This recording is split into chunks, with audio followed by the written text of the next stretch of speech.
Well, welcome back in, YouTube family. Sorry it's been a while. Figured I'd bring you a little bit of new content. Got another bike to share with you guys today. Roughly around 14,000 miles on the CRF 2022. It's been a blast. And today I'm going to share a couple things that I really enjoy about the bike and things that I don't enjoy. Briefly, I think this topic has been covered quite a bit. The bike is underpowered.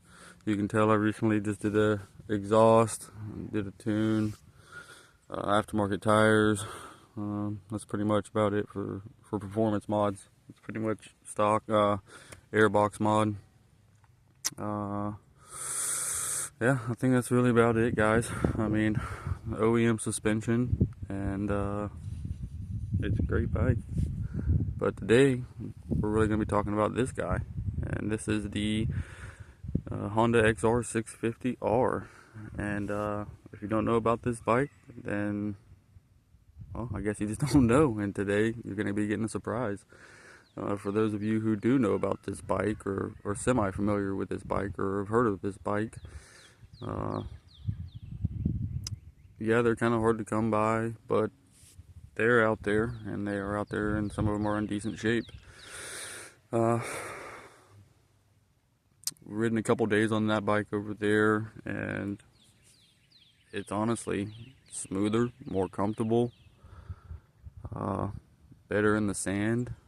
It feels more sturdy in the sand. In the sand. I think the only complaint about this bike, can you guess it? Is someone gonna say in the comments, the Kickstarter, the carburetor? Nope, nope, nope. I would say the biggest flaw about this bike is the gas consumption. It's a pig, man, as far as drinking gas. This bike, unless you fill the tank up all the way, it's a 6.5 gallon tank versus 2.2 gallons on this guy. So there is a weight difference, a little bit, when you fill that guy up, especially in a far lean. But I think with the OEM tank on there, the bike just feels, lighter when the gas is empty. But yeah, it's a 2000 XR650R, kickstart only. Got a pumper carb, so it's not really fully, I guess, what people call uncorked, because it still has the OEM exhaust on here. So but the pumper carb, it's got the bigger tank, got a couple other tanks with it. It's got a seat concept seat on it as well. Got a rear rack.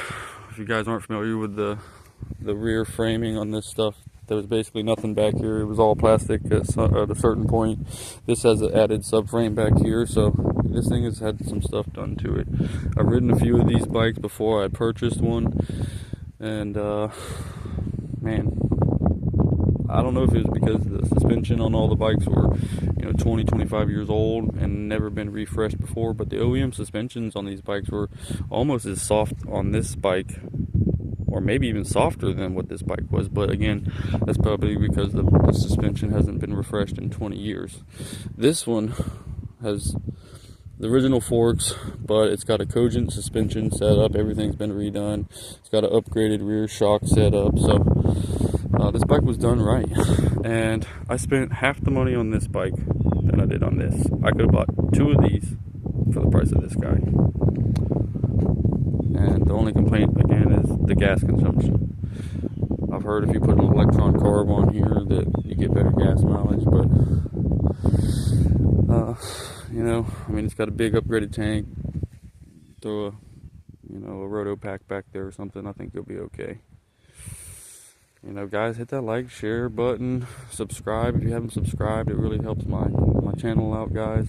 I'm not a full-blown YouTuber, so you can tell I'm not a super professional at this, but I like to share some stuff. If you guys have any questions at all about either one of these bikes, or if you guys are interested in riding, these bikes, you have to have experience to ride this. But if you guys are, interested in checking out a 300, hit me up. I'm in Florida, northwestern Florida, guys, and I'd be more than happy to let you guys come out here and spend, a little bit of time with me, half a day, and ride this bike, and maybe let me give you a little run through on it, or if it's something you're interested in. But yeah, guys, appreciate you for tuning in. Just wanted to keep this short today. Alright, God bless y'all. Have a good one.